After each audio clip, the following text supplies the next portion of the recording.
Welcome back to Gen Z Speaks.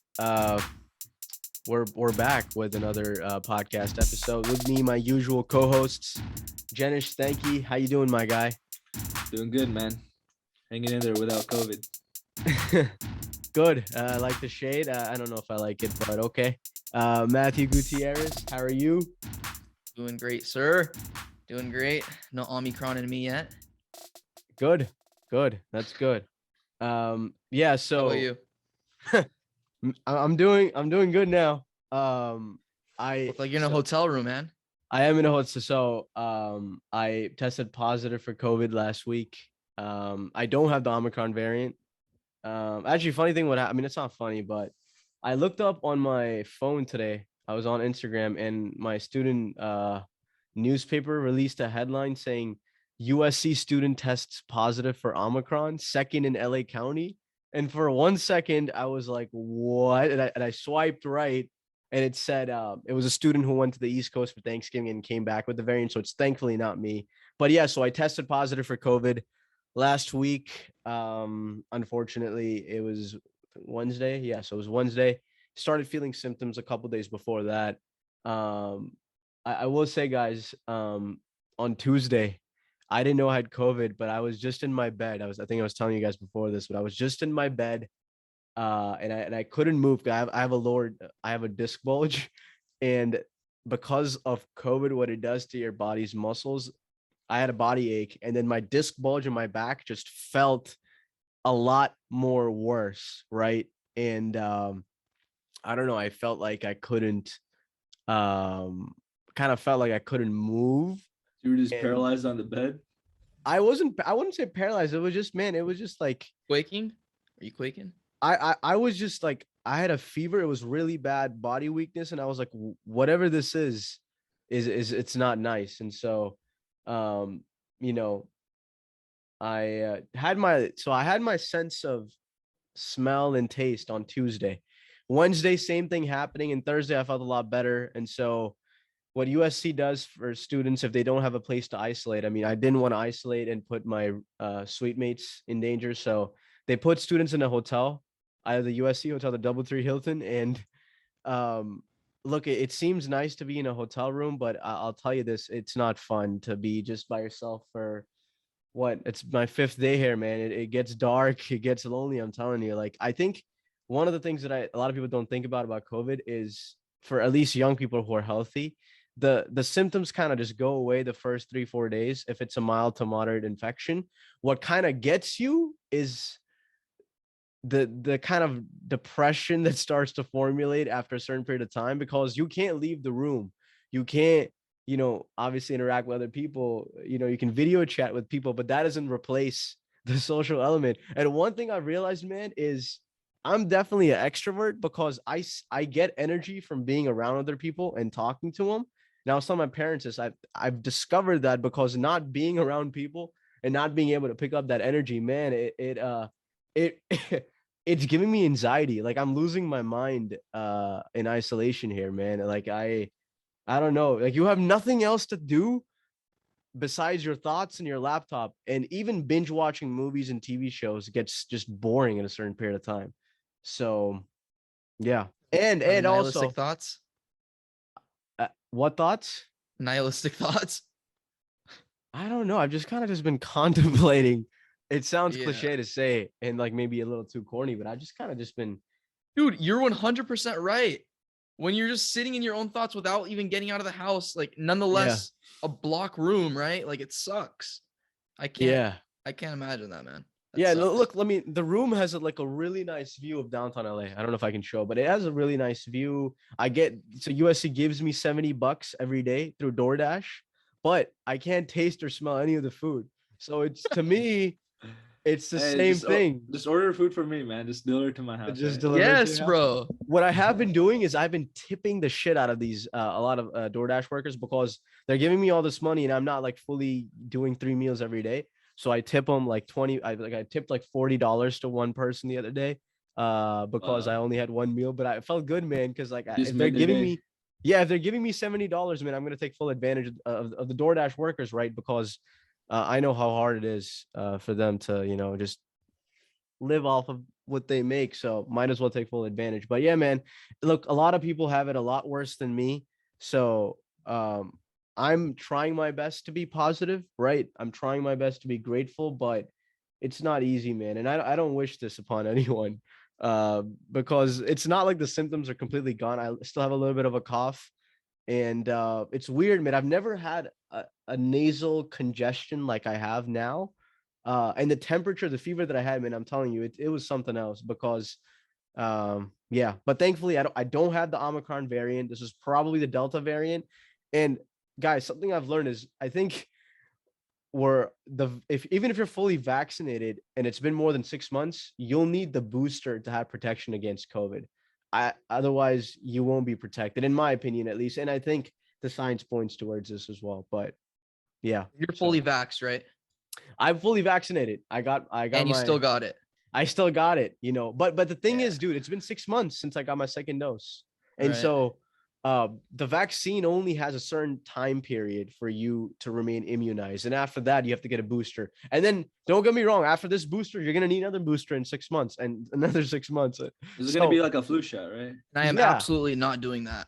But the thing with the flu shot is you only get it once every year. With COVID, because it's so much more infectious and it's year round kind of, you have to get it after every 6 months, or supposedly we'll need to. So, I never wrapped my mind around this, but how what does it feel like not being able to taste something? Like, I know COVID, people that get COVID always say that, but it doesn't make sense to me. Like, you just like, it just feels like nothing when you're chewing it, or? Okay, so I can distinguish sweet from salt. I can distinguish. So the story of me losing my sense of taste and smell is so last Tuesday, Wednesday, Thursday, I had my sense of taste and smell. Everything was good. Friday morning, I woke up. I had ordered Indian food on Thursday night. I woke up and I was eating the Indian food. And Indian food is, usually really strong in taste. And I was eating it and I was like, what? This doesn't taste like anything. What is this? And I was like, oh my God. So I lost it. And so it just tastes very simple and bland. Like taste a texture kind of. I don't know how to explain it. I can distinguish certain. It's not like it's not like I whatever. It's the same. I can distinguish certain flavors, but it's not like there isn't, like if I'm craving McDonald's, I'm not going to be able to distinguish certain. Well, today compared to Friday, how do you feel taste wise? Better now? A little better, okay. But very little. Like it's not that much of it. I do feel better. My smell is completely gone though. So like my deodorant is extremely strong. Didn't smell nothing. I don't smell anything. Like right now I'm trying to smell. I don't smell anything yet. I don't like That's smell brutal. is completely gone. So wait. So if you ate a ghost pepper, would you be able to say taste the spice? The spice. So that's interesting, right? Because the spice level is something I haven't quite experimented with. I ordered some Persian food last night and I had onions on the side and I tried tasting it and I could barely like sense out the taste, and onions too. So wait, grilled onions or like normal onions? No, like kind of raw onions, kind raw. of. Oh, really? A little bit cooked. You know what I mean? Wow. Like those onions they serve you on the side, like as a salad. Yeah, like salad. And yeah, it's dude, guys. That's the scariest. That's what I was scared of always. Like I was like, I'll probably recover. I'm recovering, thankfully. All blessings to God. But what I was always scared of this taste and smell, because I have a really strong taste and smell buds, but it's scary now because it takes about 3 weeks to up to 3 to 4 months to get that back. And life without taste and smell, man, it's not. I don't know. It's not ideal. It's depressing. I'll tell you that much. It is. It's like So not down all that cologne collection, all for nothing. I mean, my sweet mates collection, but yeah. I know it sucks, man. So I mean, look, it's not, at least other like I'm very privileged, man. Like I got this whole room, food to my door. It's all good. People get hospitalized for this, so I'm not complaining. But it does suck. Huh? It just sucks, right? Yeah. I should have gotten the booster shot, honestly. I should have gotten it. I don't know why I didn't get it. I mean, I got the flu shot. It's again fully vaccinated, but Dude, from people that I've heard got the booster, I've heard really, really bad reviews. What do you mean? Like like one of my uncles works at Kaiser, and he was telling me he got the booster. Like his boss got the booster, and so he felt like, oh shoot, he got the booster, so I need to get the booster, and so he went ahead and got it. And man, I talked to him about, I want to say like 3 weeks after he got the booster, and he was like out of it still, dude. He said that he doesn't feel motivation to do anything. He wakes up, he goes to work, and he just feels fatigued through the day. And I'm telling you, if you meet this, I think you've met him before, but you probably don't remember. But he's like a super uppity guy. He's always like in the conversation. He's a jokester of the family.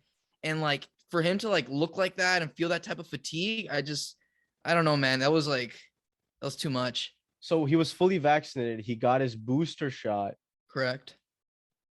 And then he has been feeling sick, fatigued for 3 weeks after that. Yeah, for 3 weeks. I haven't talked to him since. Okay. But 3 weeks after, I mean, that's a pretty grand amount of time, right? Yeah, 3 that weeks. sounds unusual. Maybe, are you sure it's not a personal issue? Maybe he's messing up a workout or something. No, man, he's in his 50s. He doesn't work out. Okay. Well, you know, Yeah. I mean, I'm sure the isolated reactions happen to this type of stuff all the time. Yeah. But, yeah. I mean, listen, man, if you want to, I know you love food, and I know you probably wouldn't, if you were me, you would be like kind of punching the wall or something. Angry. So I would recommend to get the booster, bro, because I know it sucks. It's annoying, right? Because we're healthy and we're young and we're, God willing, able to recover from these infections faster. But I feel like if you value your sense of taste and don't want to take the risk, because I know, bro, a lot of my friends have still not gotten their senses of taste and smell back from COVID. And that's scary to me. So if I were you, man, I would get the booster ASAP, because who knows what might happen.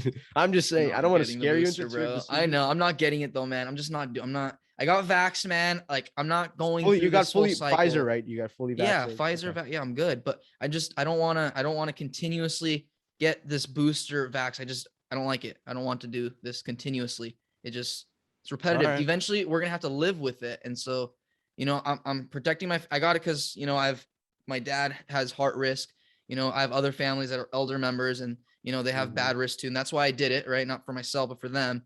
But to continuously go into this cycle, I don't know. I don't dig it. It's your choice, but hey, knock on wood, man. Knock on. This Omicron variant is scary because it's spreading 3 to 6 more times more than the Delta variant, and I think it's going to continue to get worse, right? Because the Delta was 3 times faster than the regular that's COVID. The way these infections work, because the more they mutate, the more infectious they become. Dude, it's ridiculous, man. What do you mean? It's so crazy to me, dude. That laugh. Okay, go ahead.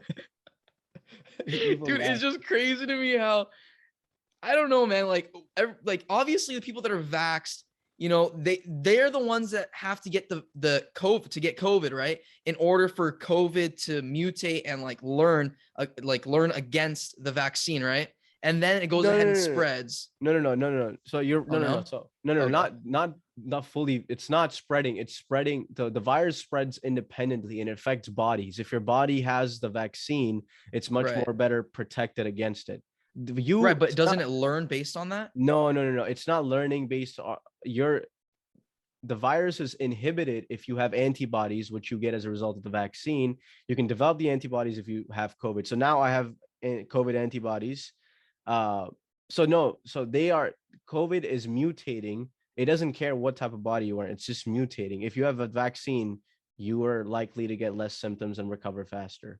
But but in order for it to mutate, right, and become more deadly, if you will, shouldn't it know? Just spread body to body. That's how it mutates. It doesn't matter if you're vaxxed or not vaxxed. It just mutates based on the amount of bodies it touches. The more bodies it gets, it mutates faster, and there's more variants that are generated. Oh, gotcha. Okay. As far as I know, not all. So it doesn't mutate in a way like, hey, I'm going to become more fatal. That's not the approach it goes for. It mutates in random ways. That's what a mutation is. It's random. So some mutations can be bad for COVID as well. So pretty much it can kill itself. Like it'd be a virus. Okay. But the ones that do succeed, like the Delta variant, that's a good mutation for the virus because it's able to spread more.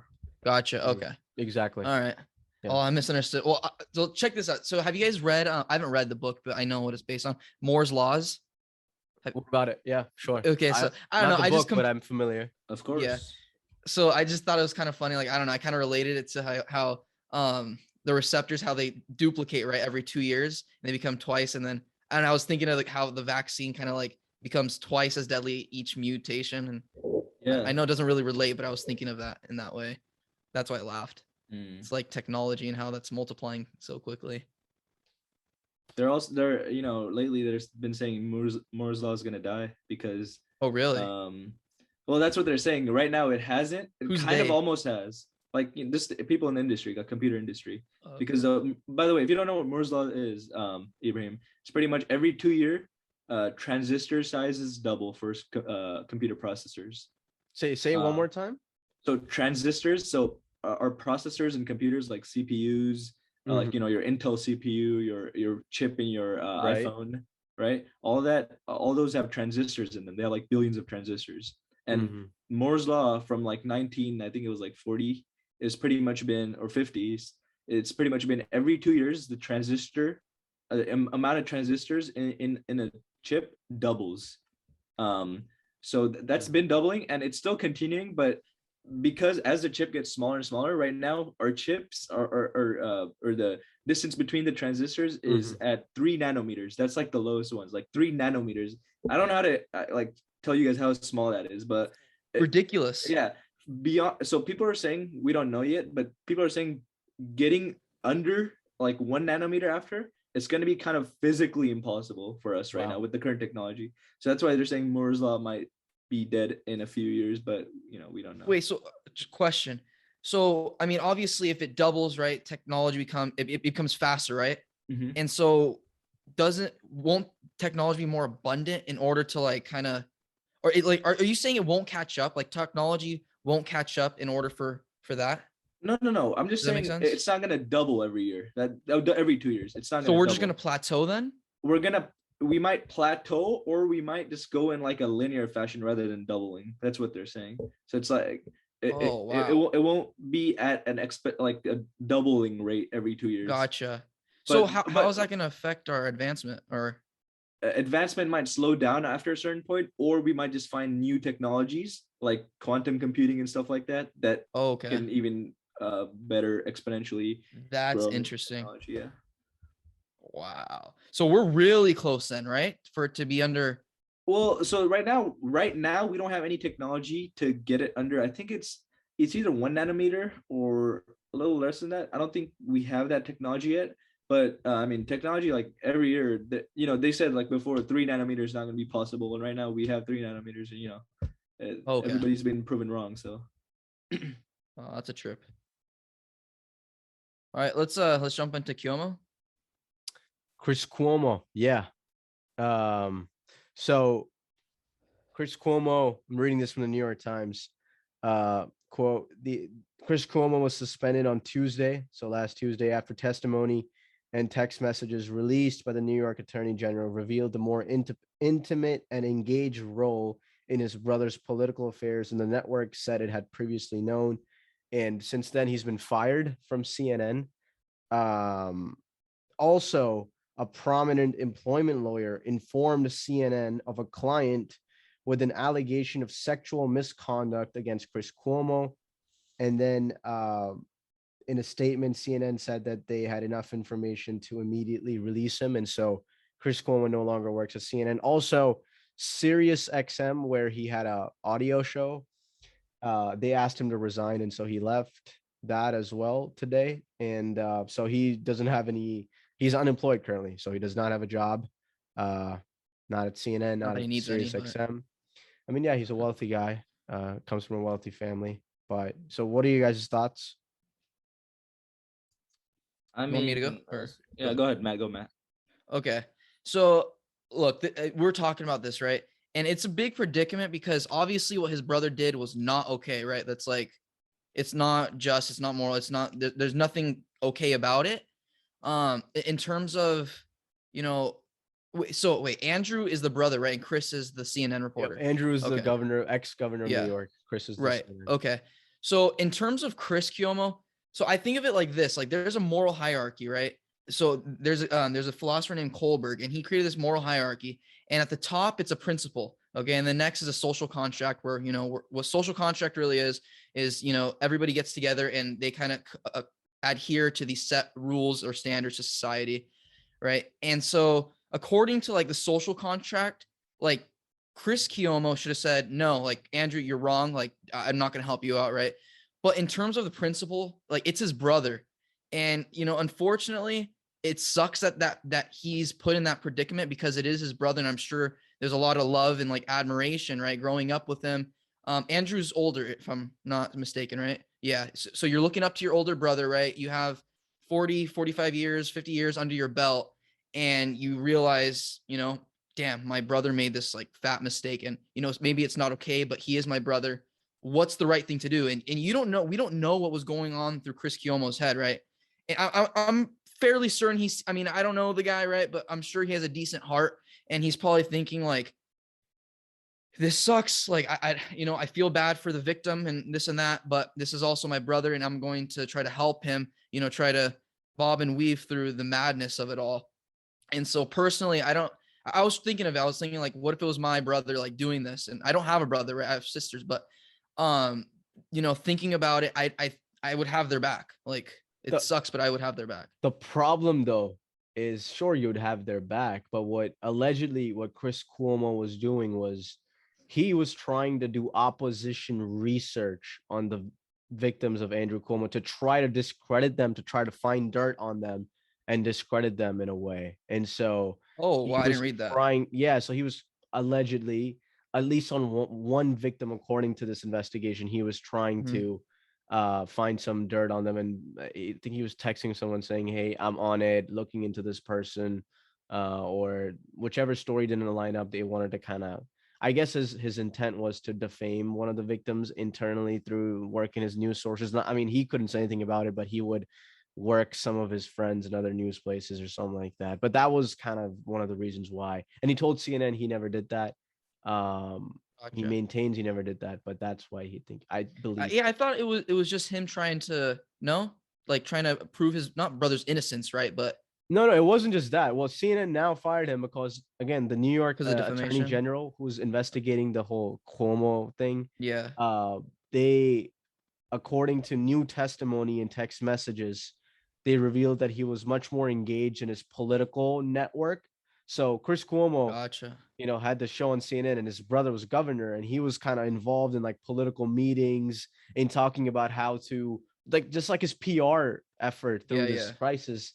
And when you have a show where you speak to people about publicly, I don't know if that's the right thing to do, but I understand it's his brother, but I don't know. And also the new sexual misconduct allegation against him, CNN. That's what I was talking about. This sexual but that's against Chris as well. So there was a new. Oh, really? Yeah. So that's what I was. Okay, I didn't read that either. So a lawyer, an employment lawyer, informed CNN that her client, I think she remains anonymous, her client, had a sexual misconduct allegation. Apparently, all we know about this accuser is that she is a junior colleague from another network, and the matter is unrelated to Andrew Cuomo. So Chris Cuomo, and then CNN said on Wednesday, that's it, or Tuesday, that's it, and they fired him. And so I don't know about the whole sexual misconduct, because I'm sure they're going to go to court and they're going to have to prove all that, right?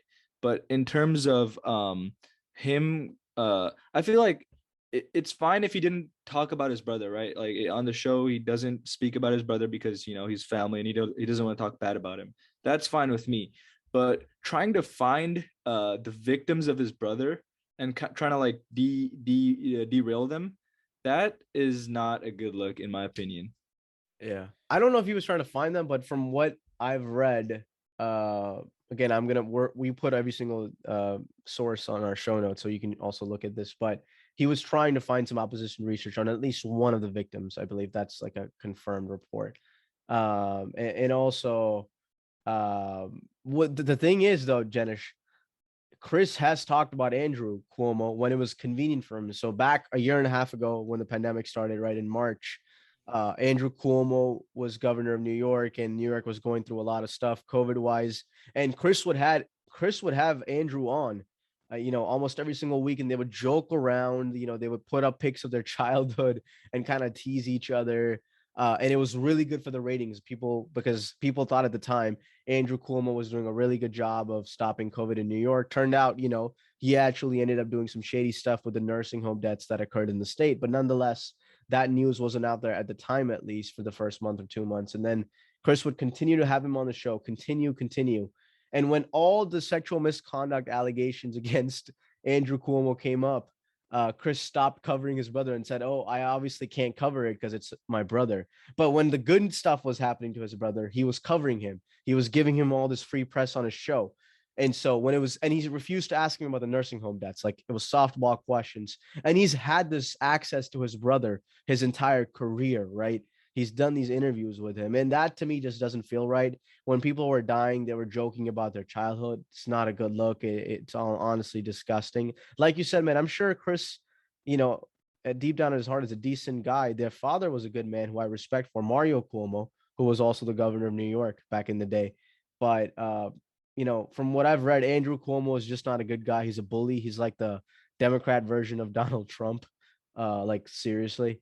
And Chris, this new sexual misconduct stuff about him, I believe was like the factor that led CNN to get rid of him. But again, CNN just let him cover this. They didn't do anything about it in March, like a year and a half ago when the ratings were high. They let him have, they let Chris have Andrew on the show, give him these softball questions, joke around while other thousands of New Yorkers were dying, which is, I will never forgive the Cuomos for that. So, and they never apologized for that. I don't even think they realized what they did was wrong. So I think as we've covered like 1,000 times now, it's just the media, right? It's all for clicks. It's all for views, man. They don't care. And we continue to fall further and further into their abyss, into their hole, and to, just listen to what they say and not, and take it as, purely face value rather than, being able to move through the information and find what we think is truly right and wrong. And it's all just adds up, right? I feel like this is such a bad look for CNN. Especially, like correct me if I'm wrong, but Chris Cuomo is like one of the biggest shows with Cooperson and Lemon, right? No, he had the highest. Yeah, Chris had the highest rated show on CNN. Exactly. So now they just have a gap for that show, and it kind of just I mean, CNN's already kind of gained a bad reputation, and now along with this whole scandal, their whole journalism reputation is just down the drain. I feel like. What's the ex-CEO of Fox? What's his name? The one that had that huge sexual assault scandal. Roger Ailes. We're talking about a host. So Bill O'Reilly, the TV show host. Bill O'Reilly was the one. O'Reilly. No, it wasn't the host. It was the actual CEO. So Roger Ailes was the guy, the CEO. That's the one. Okay. Yeah, the morning show, right? That's about him. Yeah. Yeah. I mean, it's not about him, but it's based off of like similar stories. Yeah. I mean, what is it? There's a movie out about him though. There's a movie with Margot Robbie and Charlize Theron and Nicole Kidman. You know what I'm referring to? Oh yeah, I've watched that movie. I don't know what it's called though. So that's the one that's directly by Roger Ailes. But the morning show is kind of similar to a lot of stories. Yeah. Okay. But it's a pattern though, man, of these powerful men taking advantage of women, taking advantage of their positions of power and misleading the public at the same time and not feeling any sense of responsibility. They're denying everything. And so, it's, I don't know. It's sad. But CNN should have stopped Chris Cuomo from interviewing his brother. A journalist, it's clearly a conflict of interest if you're interviewing your brother. I mean, you're not gonna actually ask them hardball questions or ask them questions that you're supposed to. You're gonna make it easy for them because you can't help yourself. But yeah, absolutely. I think it should have, CNN should have stopped his coverage for both the good and the bad. So just not cover his brother at all. Exactly. They shouldn't have conflated, right? Family and business, kind of like the typical. Exactly. Saying. Let the other hosts talk about Andrew Cuomo. Don't let Chris talk about him. So yeah. That's the policy they eventually adopted when the bad stuff started happening. So again, like it was all too convenient for them. And I believe this new change, the firing of Chris Cuomo, CNN is getting new management. The CEO Jeff Zucker is leaving, and so that probably has something to do with it as well. The ratings are hurting, and they want to do something about it. Yeah, well, then I believe that, man. I don't believe anything. They should do real journalism, and maybe the ratings might go up. Hey, I agree with you that this does not look good for them. This is a terrible look. There's the highly rated show on CNN, and this is what happens. But I think CNN does do some good work. Again, I don't know what's since Trump, they've clearly, chosen a side, and that side is, very clear to the audience. They're not what they used to be. I don't think they're objective anymore. You can kind of see the tone in their journalists and their news anchors. They're kind of like, they always make sure to express their opinion, whereas as journalists, they're supposed to give the news, right, without any opinions, just the hard facts. But again, that doesn't get the clicks and the ratings, and so they have to make a business decision as well. So Yeah, it's annoying. yeah.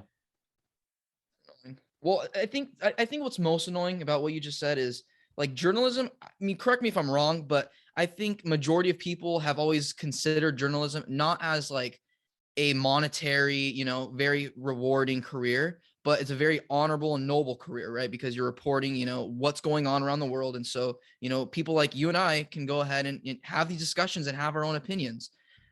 Except that it's all opinion based now, right? I mean, you have some actual core valuable information, and the rest is, fluff to get the ratings up. And that's extremely frustrating.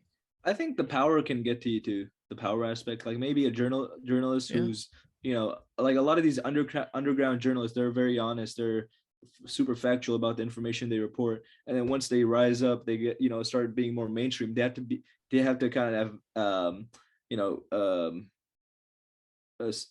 be, cater towards a certain crowd. Right. And when you have to cater towards a certain crowd, you don't want to feed them information they don't like or that, and it gets very niched, right? Exactly, yeah. And it's just you can't report what's the truth. You have to report what the crowd wants to hear, and that's what mainstream media has become. And I mean, that's like trust me, like, if someone's watching Fox News or someone's watching CNN, they don't want to hear the opposition side, and that's just the sad reality right now. Nobody wants to hear the opposition's view, even if they have a good view. And if a journalist reports on like the opposite, something that their side doesn't agree with, then it's going to be bad for the ratings. There's a new show that I've been watching a lot, Succession. Have you guys heard of that? Yeah. No. Have you seen it? Oh wow, you guys. So it's about this family. It's kind of based off the Murdoch family, which owns Fox News, but it's loosely based. But it's just about this guy, Logan Roy, who owns this really big media conglomerate company, and it's right wing, but like it's interesting to see how he influences the news, and he editorializes it. And at the end of the day, like if he wants the news to be a certain way or to take a certain stance, he can definitely do that because he owns it. And so it's about like his life and how he plans to, give his company to his kids, but they're not qualified or competent yet. But it just, as you guys were talking about it, it made me, kind of think about that. But he says like there is no such thing as news. It's the job he believes his company has is to give the people what they want to listen and hear. And that's doing a disservice, obviously, to what journalism is supposed to be. 100%, man. Jeff Zucker came into my class, the CNN CEO 2 years ago. Really? My journalism class. That's pretty sweet. And he was actually bragging about the business of CNN. He was bragging about how CNN makes so much money. And he was kind of, bagging on Fox News. I mean, that's fine. You can bag on Fox News. He refused to call Fox News. Yeah, I mean, he refused to call Fox News news. He would call it Fox. He said that they didn't deserve the title to be called news. I agree with him on that. Fox News is terrible too, just like CNN has now become. But my point was that he was kind of talking about the business fundamentals of CNN and how it was poised for success. And people question him on kind of the journalistic integrity of CNN, and they said that he doesn't think that CNN is biased at all. This was 2 years ago, back in 2019. So that was his stance, and he was really proud of his accomplishment. Fair. I mean, it's an accomplishment to be CEO of that company, right? Yeah, but like like he kind of came off as one arrogant. With all I will say, I don't want to speak behind his back, but listen, it came off kind of as arrogant, and like I didn't like the fact that he was bragging about a news company for his business fundamentals. It shouldn't be about that, but it's human psychology. News has to be about that because it's, as the Logan Roy from Succession says, right? News is about what people want to hear and listen, and you just have to give it to them. So it's sad, but that's a sad state of news, I would say, around the world, not just in America. 100%. Yeah, I think like the dilemma with that. So my whole dilemma with what you said, that he was bagging on Fox, like, go ahead, like, you can say what you want, right? But I mean, if you know anything about human psychology, when you're like bagging on your competitor, or like, discrediting your competitor, you don't necessarily look good. Like, that's like the number one tactic in sales, actually. Like, they tell you, sometimes you'll hear like sleazy sales guys and say, dude, these guys, no, they're going to charge you 60% more than price I'm going to charge you, and stuff like that, right? And then end up weaseling their way into the deal. But like, to be an actual honorable, ethical, like, salesman, or, trying to get your product out there, which obviously CNN is a product, right?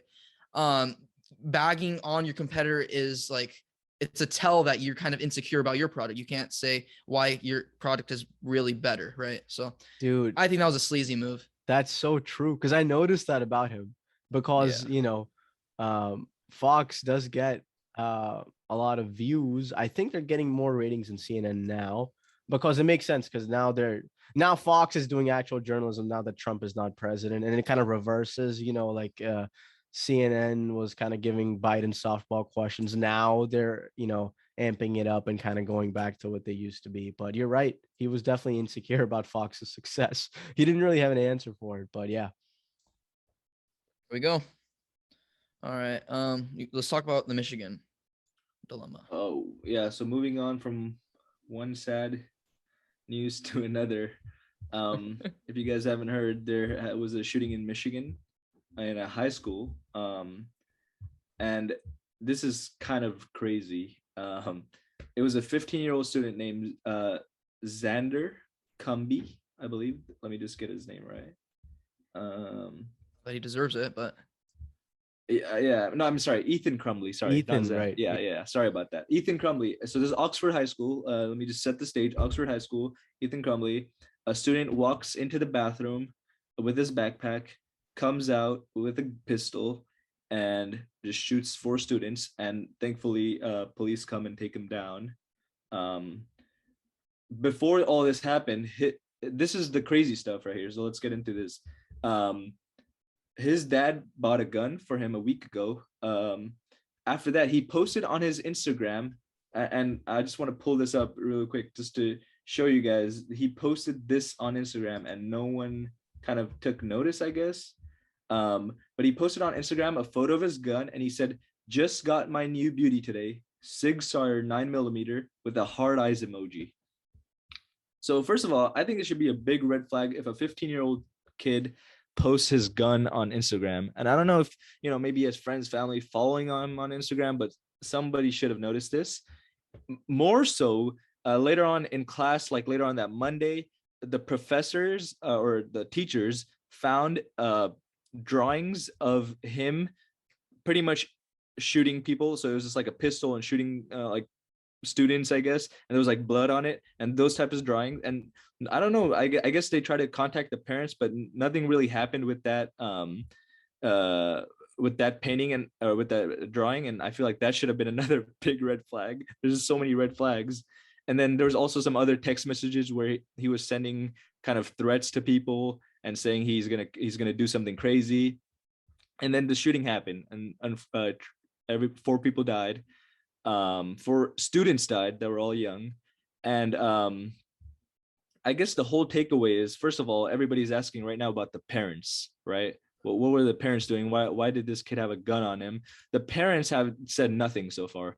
They've been arrested with a $500,000 bond, and they're gonna hopefully go to trial and something gets sorted out there. But they have said nothing.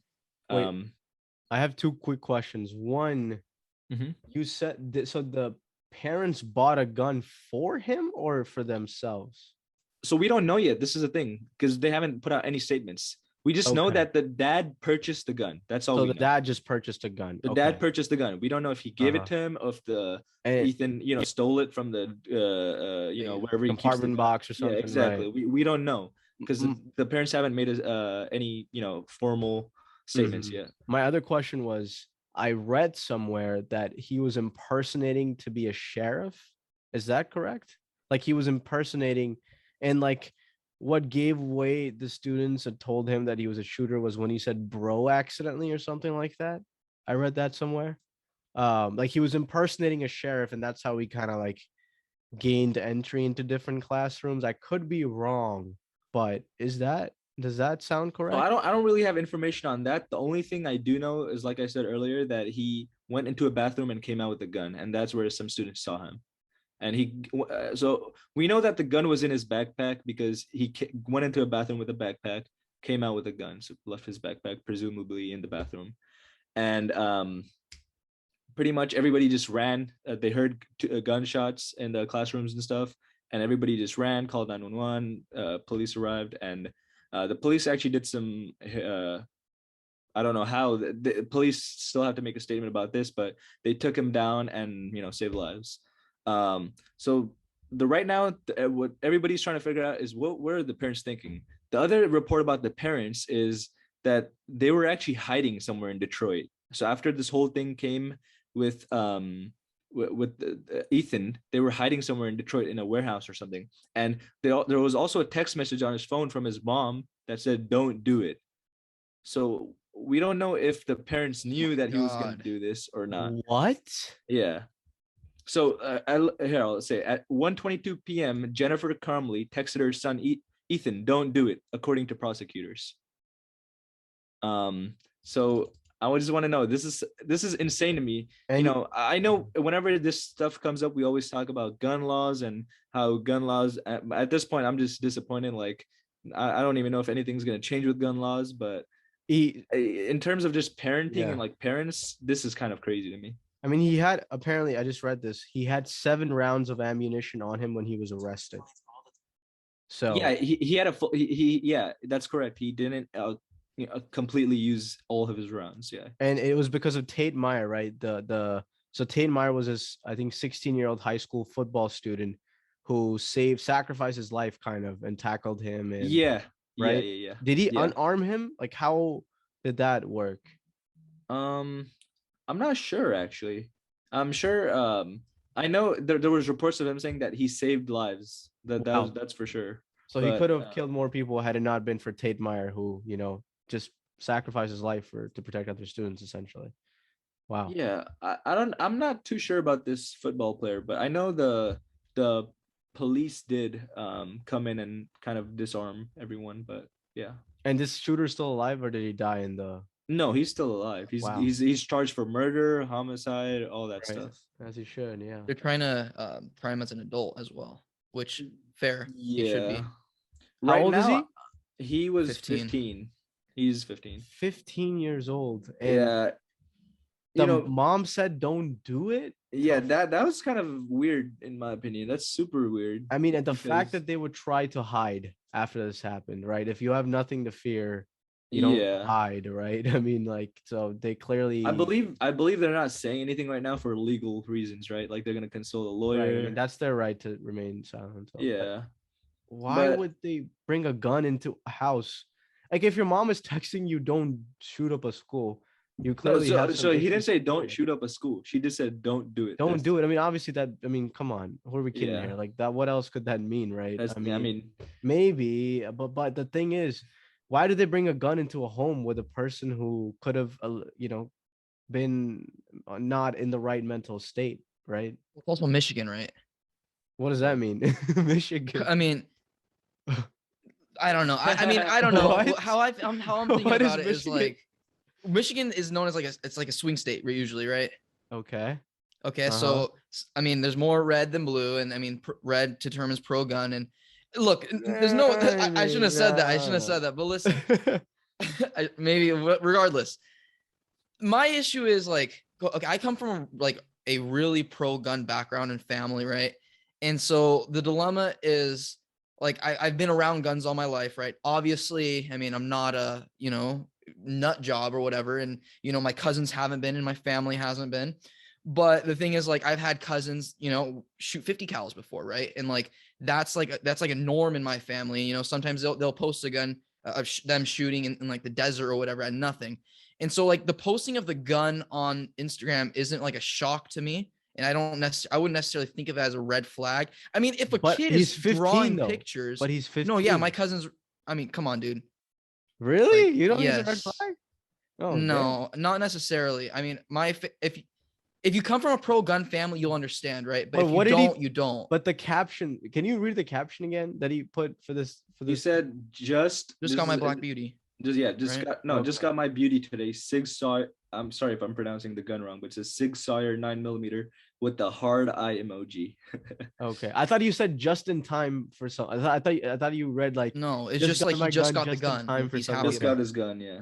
So like that's And- not the red flag. I think the biggest red flag comes from, like you guys were saying, the parenting aspect, right? Like I feel if your kid is a school shooter, there's something wrong, right? And there should have been predeterminations of something being wrong in your son. Wait, And so like go ahead. I think there's another red flag with the drawings because on the No, Tuesday, yeah, I was gonna say that as Yeah, well. yeah. That combination, right? Posting a gun and then a drawing, a 'Cause week later of it. That's a real big quick, red flag. the teachers actually informed the mom of the drawing. She said, "Is there anything going on?" But I don't know. The mom didn't respond, or just, Yeah, see. And then See, he also the illustration showed like a semi-automatic handgun, like shooting people, and there was like blood everywhere. And then there were like words like "My life is useless," "The world is dead," stuff like that. Like, Yeah, see, that's just bizarre. Like, I mean, okay, combination of those two, I understand that's a red flag. Instagram by itself, I wouldn't say is a red flag, but combination, yeah. And like, even regardless of that, man, right? I mean, there has to be pivotal points in somebody's life where, they feel like he said, I'm useless, or regardless. And like, I don't know, if you're a decent parent and you're involved in your kid's life, right? You would kind of be aware that, hey, maybe my son's not happy. Hey, maybe my son this or that, or regardless, right? And maybe take him to a psychologist, or, put him. I don't believe in medicating people in that way, but hey, maybe he needs some medication to cool down, a bit, stop your brain from moving so fast. And, life's pretty good actually, right? But yeah, I think like it's the whole parenting aspect, right? I mean, when you're a kid and you have pivotal things that happen because life happens, right? As a parent, you should understand, hey, my kid hasn't had these experiences yet. My kid hasn't had this thought process yet, or, whatever it may be. Maybe I should get him the help to talk to somebody like that can, maybe hinder this. So eventually something bad doesn't happen. Regardless if it's a school shooting or him doing drugs or whatever it may be, right? You don't want your kid to be on a bad path. And so that's my interpretation. That's my perspective, at least. I disagree with you I completely agree with the parenting aspect, but I don't think a 15-year-old has any business carrying a firearm. So I just researched not carrying one. I didn't say carrying, by the way. Or even like So even holding, or even like so in Michigan, a person under the age of 18, I'm reading this from whatever the Michigan law is. In Michigan, a person under the age of 18 generally may not possess a firearm in public except under the direct supervision of an adult 18 years of age or older. And so he could have, the shooter, possessed the gun in his house with the supervision of his parents. But I don't think a 15-year-old has any business holding a gun, regardless of how mature they might be, especially when we know that male minds don't fully mature until they're 25. I'm not saying you should wait until 25 or something, but I don't think a 15-year-old kid has any business even holding a gun or even being in the presence of a gun. So the parents that was, I think, the first fatal decision. And it just doesn't make any sense to me why a 15-year-old needs to even hold a gun or practice. It's fun, too risky. It's fun, but what, it's like it's you have to come from the family. A lot you of have things to in life understand are the fun. culture. I think but a lot of things in life you gotta are trust fun. me. I think it's pistol, fine though. Hunting, if he was going hunting and parents were showing him, fine. But a pistol, there's really no need for a 15-year-old. Yeah, I mean, you go target practice, man. You could use a gun to target it, but Yeah. why a house? Why do you need to hold a gun or possess a gun in a house? Well, look, this is how I extent? perceive it, right? Let's just say the dad bought the gun for his kid, right? I don't think the dad should let the kid have it in his room. I'm not saying that whatsoever. What I'm saying is, if my dad bought me a gun and, I'm happy, but I wouldn't go post on Instagram, but he went ahead and posted on Instagram. He was happy regardless, right? And then you give it back to your parents and then they put it away. And when you go shooting, then you go shooting. I'm not saying to hold in your room and you have this possession of this mighty weapon, right, that can kill people. I'm not saying that at all. I'm just saying, like, I don't think it's necessarily a bad thing for a kid to learn to shoot a gun. That's my point.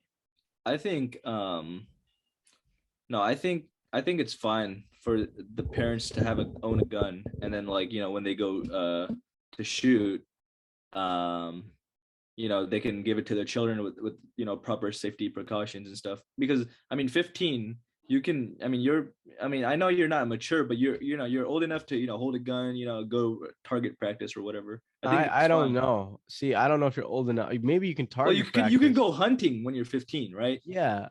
That, Sure. okay, so what's the difference between That's even hunting worse and than target target practice? I'm not saying the parents didn't have the right to. Absolutely, the parents can own a gun, but to have the gun in the presence where the kid can use it in the house. Well, that's the thing, though. The parents We also don't know, right? The We also parent, don't know. we don't know if the parents hid the gun somewhere, Okay. and then Well, so and yeah, then this so guy found it out or something, or did they just give it to him and here, take it to your room, Ethan, and you can do whatever with it. You know, That's we don't not know okay. that. Yeah, that's not okay. Especially for a kid that obviously has, you know, a disorder or some sort, to go ahead and think it's okay to shoot up his classmates. That's quite disgusting if you ask me, right?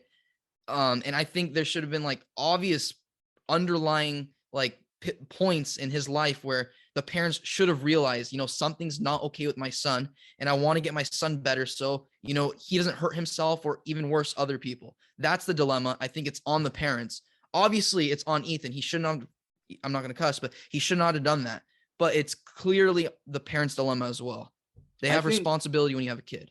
I agree, and I think I'm interested to see what the parents are gonna say, especially for that one message when she said "don't do it," because that kind of implies that they might have known she was gonna do it. You know, like, what is "don't do it"? Right. Is that, do you know that your kid's gonna shoot up a school? Like, what? Like, it doesn't matter. It doesn't make sense. That's ridiculous. That is ridiculous. I'm all for guns, but I just don't think you should have. A 15-year-old can even should even, maybe in a safe place they can hold the weapon and maybe safely target practice or hunt, but I don't think they should be able to hold a gun. A 15-year-old, again, I'm not saying adults, 15-year-old outside of those safe premises, I don't think they should have the right to do it because your brains are just not fully mature, in my opinion. I mean, you can't drink alcohol until you're 21 legally in the United States, right? So what in the US, everywhere else, you're right. In the US, what? Okay, 18, even 18, like, right? Even, no, 16.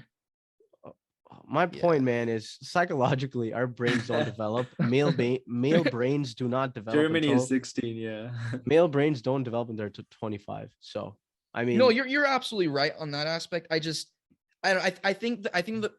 the like cultural difference with it, because I mean, I think being pro gun is there's a big cultural difference, right, than being anti-gun and not coming from that type of family, not understanding like the mechanics of how, you know, how it kind of works, and, you know, the situational basis and all of that. I think is different, and I understand your point not coming from that background. So I mean, I get your opinion, dude. I get it, but that's just my perspective as well. Real quick, talking about pro gun, did you guys see that Republican I think it was a governor or a House of Representative member who posted a Christmas photo with his family with all the guns? Did you guys see that? I did, and all of them were holding like an AR-15 or something, like a rifle. Dude, yeah. What is that's actually cringe, man. I'm not gonna lie. Why would they post that? That's actually just cringe. I'm not gonna. No, lie. They're trying to. I mean, again, he just wants to make a point, get attention, and he thinks it's right. He thinks it's like a dunk. He's dunking on all the people who are for gun control. What was that guy's name, by the way? I don't know, but I saw Hassan Piker reacting to it. But I know what you're talking about. I didn't think it was real at first, but it looks staged and like Photoshop, but it's real. It's like so. No, it's real. It's real. It's so cringy that it's real. It's a Republican House of GOP lawmaker, and his name is Thomas Massey. That's his name. And on Twitter, what district does he represent? Like, what state is he? Kentucky. Okay, well, yeah, there you go. That makes sense. No, but it's actually hilarious. When you look at the photo, it's like, I'm looking at her. There's like a Christmas tree in the back, and bro, there's like a little girl, like 9 years old, and she's holding like a Uzi. Like, she's holding a Uzi. It's actually, no, she's not. That's not legal. No, I swear to God, I'm not even joking. Can you share your screen? Yeah, can you share your screen real quick? Yeah, I'll share it. There's no way she's holding an Uzi, man. I'm not joking, man. This is actually insane to me. Give me 1 second. There's no. It actually doesn't make sense. So it must be a Ruger, man. You guys see this photo? Yeah. Wow. No, I saw it on Uzi, but what is that then? Is that not a Uzi? No, that's not an Uzi. Like What is There's that just no, gun? there's just no bunt stock. There's no bunt stock on it, and there's no extended what's it called? A barrel. Oh, okay. Yeah, I mean it does. I mean, I understand your confusion. It looks like Merry it, but it's definitely Christmas, not. please, And that's Santa. pretty Bring ammo. hilarious. Look Bring at the ammo. caption. Please bring ammo, Santa. That's their Christmas wishing, really. Oh, dude, you don't know why though, man. Do you understand, dude? Oh, the ammo supply prices chain are has really high, right? ridiculously, dude. They Yeah. used to be less than 20 cents a bullet. Right now, it's over $1 a bullet. Like that's ridiculous. That's 5 times the price, right? That's insane. And so I think I think that's a funny caption. And I think that's an even funnier picture, though. I don't know why they would The post that. That's picture, I did ridiculous. not believe that it was real when I That first is saw it. But ridiculous. yeah, that is just ridiculous. Hey, I mean, if this is what makes them happy. Bro, This is a you know, Christmas card. there was like I mean, imagine getting this as your Christmas card, like Merry Christmas from my family to yours. I mean, there was like a photo. It was like comparing this one, and then there was like all those Al Qaeda members, and I was like, Oh wow. my It god, actually seems so similar because like this is a family. that's pretty comedic. Yeah, but Twitter's having a fun time with this one. That's pretty funny. Um, Wait, spoiler alert. There's always There's always There's always going to be another variant. Oh, what the? Okay. I don't know what that means, but Yeah, never mind. yeah, it's crazy, man. Okay, that's pretty funny. Yeah. All right. Should we just move on to the last two real quick? Let's Sure. Okay, let's do the spending, and I want to at the end I want to talk about Matthew McConaughey. But the spending bill. Go ahead, Ibrahim. You can like explain it if you'd like, or you want me to. go ahead. You can take. You're talking the Build Back Better plan, right? Yeah, the That Build Back Better the plan. Senate's Yeah. rewriting or consider. Yeah, go ahead. Yeah, so it just got passed. So the Build Back Better plan is a Biden initiative, and it just got passed by the House. It's now in the Senate, and it's kind of being, not renovated, but reconstructed. As it is all the time, right? Every plan is usually reconstructed, regardless if it's the House or the Senate, or at the end of the day, it's the president. But I think it's $2 trillion. Okay, that's the preface. It's a $2 trillion plan that's going to be paid for by billionaires and high caliber millionaires, the top 0.02%. But the businesses, they are going to take 15% worth of taxes from their profits in order to pay for this $2 trillion plan. And the plan, it's a various amount of things. It goes from climate change to Medicare to some educational aspects. And, they're all very high and honorable, things to pay for, right? But the problem is, my biggest dilemma is I don't believe it's going to get done. That's just it. It just seems like every time they say they're going to build these nice infrastructure deals or these nice, deals to pay for certain things, it just doesn't become efficient, doesn't become effective. And, they say that they do it, and they shoot out these percents and these numbers and these stats that look all high and dandy and nice. But at the end of the day, I don't really notice any difference. I don't know if you guys notice a difference in a lot of things. But it's crazy to me how the government just takes control, how much it takes control of. And it's annoying to me. If they actually do get better education system for, youngins, for the preschoolers that they said that they're going to help, and, maybe some better medical, pharmaceutical prices, because, pharmaceutical companies are through the roof. They can charge however much they want to charge because they can make whatever drug they want to make without anybody saying anything. And so I understand that, like, to drop down the price for those that are on Medicare or Medi-Cal and that have a private healthcare, it's probably, lucrative for everybody else. But I just don't like how it just seems like trillions of dollars are going out the door and everybody's just okay with it. What do you guys think? You already know I disagree. So the 15% that at least according to the White House's official website and how they discuss the Build Back Better plan, the 15% tax refers to foreign profits of U.S. corporations. And Biden got 136 countries to agree on this 15% global minimum tax number. And again, like we already know this minimum tax. Yeah. So companies like Amazon, this is not applying to small businesses, by the way. This is obviously because they're these mega companies, look, man, Amazon, they have all these creative ways of dodging taxes.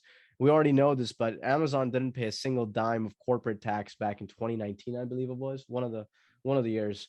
So I think it's right to make the big corporations. I mean, this is not they're only paying on their foreign profits. So it's not much to ask of these So why huge not require the big corps to do something productive they're for not society what then? productive thing are they going they do Hey, maybe philanthropy. create an environmental initiative and go full-fledged. That's not Like, a bad idea. Why take the money and then do it yourself? Let them do it. no, I mean, companies are taking, so companies, a lot of big companies are doing stuff about their carbon footprint. They are trying to reduce Right? it. But monetarily, you need something on the government side to pay for things. We can't, like, Like what? to pay for things like Medicare, to pay for things like Yeah, but that's not what the improved. initiative is about, right? I mean, The Build Back initiative is Better plan about is just, it's a total plan about how to make America better. It includes Make America preschool. great again. I knew you were going to say that. I mean, so the plan to rebuild the middle class. That's how Biden is branding it. There are a lot of elements of it that are very necessary, like the premium fixes to Obamacare. That's very necessary. Preschool education should be free universally. I agree. Fair. That's something But that if it should gets be done. done, right? If it gets done. It will. I mean, look, the government Come on, does. man. No, it's Don't not. say I I mean, will. disagree. No, no, no. Look, the government is I mean, inefficient. they have free lunches in all like this California schools now, right? Yeah. Like a lot of Yeah, stuff's they got it happening. done. So they got it done. Look, the government does get stuff done. They gave it's the argument that the government can't accomplish anything is just it's just based on I don't agree with that. I agree with Matt though. Like I think It's one thing that inefficient. it's Yeah, inefficient and it takes a right. long time. That's what I think. That's one of the points Matt's making, and I agree with that. But I do think the government has the power to get a lot of stuff done. But a lot of times it's very inefficient and it can take a time depending on what it is. Like especially if it's related to like technology or something the government's not very experienced in. I guess it takes a very long time. Look, I also think politicians take a lot of money. I genuinely believe that. What do you think? What do you mean? I think that they take a lot of our tax money and they pocket it. I mean, I think that's what happens. I think, some stuff gets done, right? Or dude, check this out, right? So, I mean, I'm sure you've seen, I've talked about this before, the 5 freeway right here, right? How like it's taken like 12 years to get done. And like even today, dude, so I'm passing by the street and there's like 45 dudes. They're repaving a streetway, right? How does it take 45 guys and 3 machines to do that? Okay, so the government's now forking out cash to some of these general contractors to pay out these guys who don't really care because the government's just giving away everybody else's money. Okay, and that's not okay with me either. I think like, look, that's a little irrelevant, I guess, to this topic, but you get my point in saying this, right? Like taxes are taken away from the people, facilitated through the government and then dispersed again. When the disbursement goes out, nobody really knows where the money, how much money is being dispersed out. So some of it, I'm pretty positive out of $2 trillion is being pocketed. And, some of these politicians are living fat and large and, have power and control. And, that's all a man really needs in this life, right? Money and power. And so, why not do it again and again and again and again until, people catch on and there's anarchy. Not all that, but I'm just joking. But yeah. I mean, there definitely is a lot of corruption, and there's a lot. I think more so than corruption, the problem is waste, because our government is so inefficient. Taxpayer money is often wasted, and you could argue that is a type of public. It's the violation of the public trust, and they're just wasting away money and trying to make and like maybe the contractors that the government works for don't take the government seriously, or something. But I mean, no, look, I think a lot of this stuff will get done. It's not that the government doesn't have the power. It does have the power and does do stuff. It takes longer, it's inefficient, but all the reforms in the Build Back Better plan, it's high time that they do it. They're just now catching up, and it's fine if a bunch of wealthy and rich people are going to pay for it. I have no problem with that. So I'm happy this is getting done.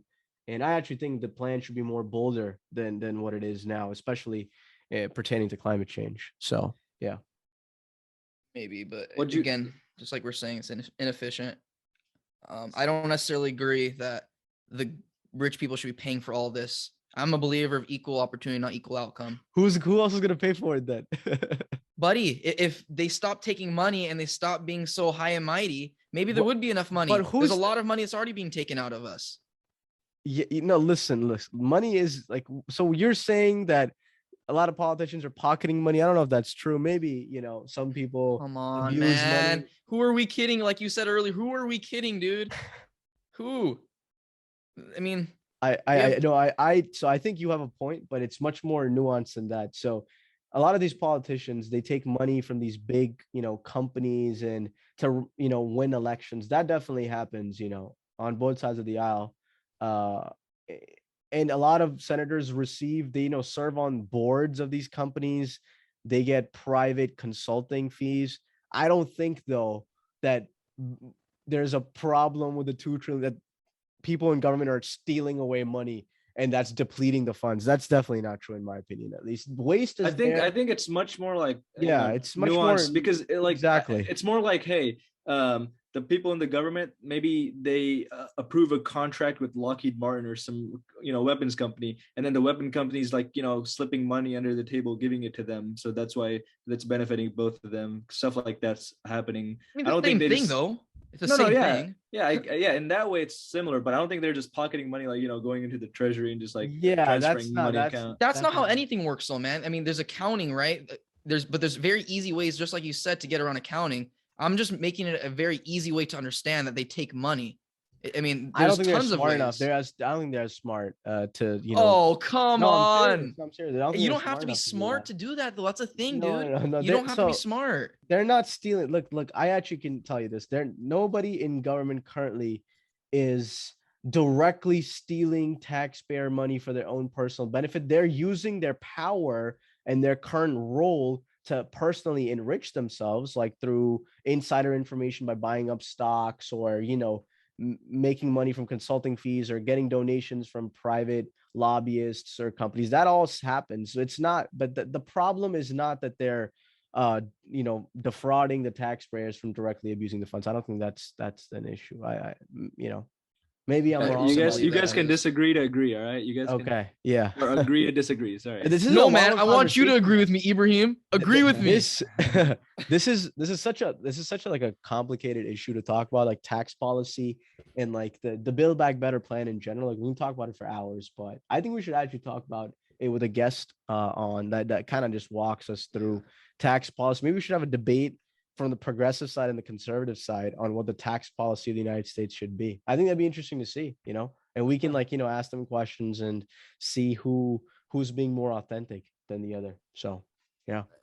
All right, real quick before we end, I want to talk about, have you guys heard of Green Lights by Matthew McConaughey? Of course, I have. I want to read it, but I have not read it. Have you read it? Is it good? Dude, listen to the audiobook, bro. It's his voice. It's so good, man. And it's interesting. I like audiobooks where it's the author's actual voice because they tell it how they feel it, right? And I think it's an awesome experience. Obviously, he's a commended and awarded, decorated actor, right? And writer. But I think his life story has been one of the most interesting ones I've ever heard. And I think it's interesting because it's not like this crazy thing. It is a crazy thing, but I feel like it's so relatable to normal people. He came from a small town in Texas, right? Ended up going to UT Austin. But the thing is, like, he was born in, I want to say the 70s, and so like he went through the whole era of no tech, right? No social media, none of that. And so he's just doing wild stuff while he's a kid, just like kids should do, right? You should build these experiences. You should do things that are stupid and dumb, maybe, get into some trouble sometimes because it builds character. I don't think that's necessarily a bad thing to, get into trouble sometimes. He goes on to talk about how he graduated high school and he went to, instead of going straight to college, like the typical thing should be, he went ahead and did a study abroad, right? Study abroad turning to a work abroad in Australia. So he had the option of going to Sweden, Australia, and he decided to go to Australia, and he stayed with this whacked out family. And long story short, right? No, sorry. My bad, guys. I get into it a little bit, but long story short, he goes through like these trial and errors through life, and he doesn't really know what he wants to do. I mean, he wanted to be a lawyer, right? So that was his big thing. I want to be a lawyer. He talked to his family all the time about it, and he was super into it. a year and a half into college after kicking ass and having 4.0 or 3.8, something like that. He was like, I do not feel fulfilled and I do not want to be working like as a lawyer or whatever. And so he ended up taking some courses and he wanted to get into creative writing. He loved writing. He wrote a lot in Australia, 15 pages a day, and he thought it was interesting. And he went ahead and did that and ended up getting a role, being a hand model. And, his story just progresses, further and further. And, by the time he was on Dazed and Confused, he already had like a lot of people's whole lifetime of worth of experiences, which is awesome to me, and he takes life like moment by moment, yet he enjoys every moment of it. And that's just like, I feel like we need more of that, right? Like we're so, I mean, a lot of, I don't want to say us, but I want to say people are so caught up in this rat race and into these societal norms. And it's exhausting to even think about it, nonetheless, to participate in it.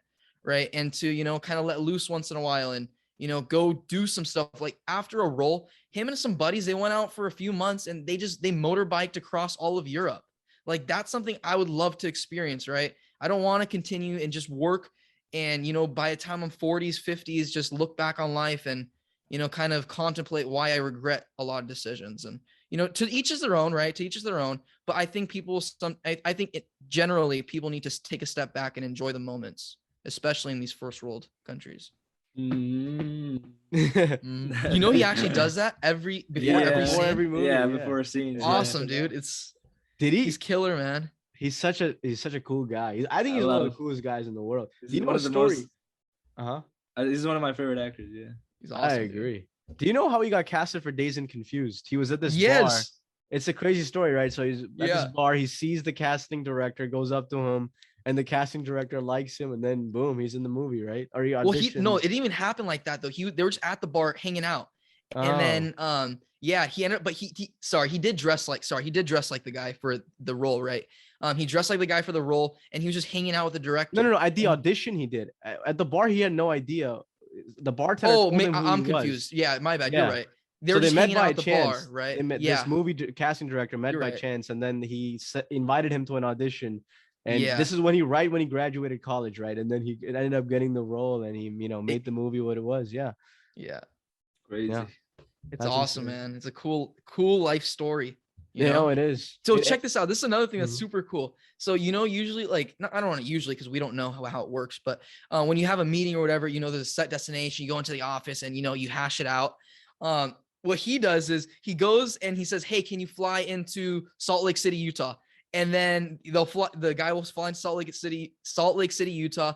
McConaughey will meet him there, and then they'll drive all the way across to Wisconsin maybe, and say it's a 14-hour drive. They'll just hash it out over 14 hours, and by the time they're there, they both fly out and they do their separate ways. And so he likes to do his negotiations and all his conversations behind the wheel, looking at the country, the United States. It's beautiful, and that's incredible to me, isn't it? Wow, that is super dope. He also. This happened this week. He made an announcement on his YouTube channel that he's not going to be running for governor of Texas. He had been exploring that opportunity. Yeah, he wants to get into politics. Like I thought he would have done it. No, he said he decided not to this upcoming cycle. So I think he will come into politics eventually. But he's a really cool guy. 2028 president. Hey man, if he's independent and he's a rational person, I think we need more people like him in government. So I'll be all for it. Well, he's a little irrational. I don't think so. The way he listen to Green Lights. Really? He is? Yeah. He's a little irrational. Interesting. Or based on his history, I guess, right? I mean, maybe not right now. He's had life lessons and, maybe understands life a little bit more. But based on his history, it's a little irrational, but cool. You know what I mean? Like irrational is not always a bad thing. Yeah. Listen to the audiobook, guys. It's like it's 6 hours on my long, bucket list. 8 hours. Yeah. Green Lights. It's not bad. And he's writing the second. We're not sponsored by Matthew McConaughey, by the way. I am, by the way. I am. My name's Matthew. He was like, "Hey, I know your name is Matt too. Like, let's just put it on your pod." So yeah, I thought that was pretty cool to share. But yeah, well, I think that's a good note to end the podcast on a positive note after covering all the sad news in the world. But yeah, if you made it this far, thank you for watching, and we'll see you guys next week.